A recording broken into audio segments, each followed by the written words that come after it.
I can't wait to hear this because you're a first generation daughter from a bilingual family. So what were the values around reading and writing when you were growing up? And do you think they had anything to do with you becoming a writer? Oh, that's such a great question. It's interesting because my mother, she worked so much. I rarely saw her reading. I didn't grow up in a house with a ton of books. Because she worked so much that, reading was not a part of her life necessarily.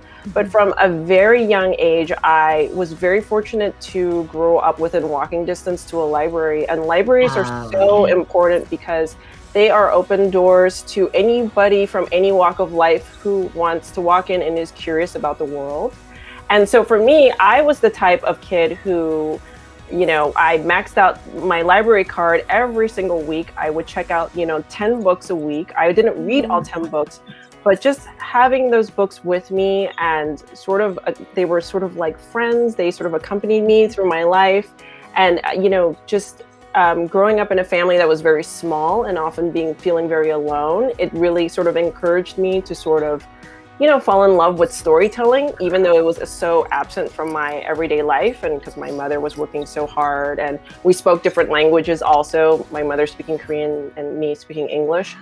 And so libraries and just being within walking distance to one, and just the important role that librarians and booksellers have within our communities, making storytelling accessible, creating, allowing us to access worlds where we can see ourselves and sort of dream bigger than our everyday lives. I think that's so important. Yeah.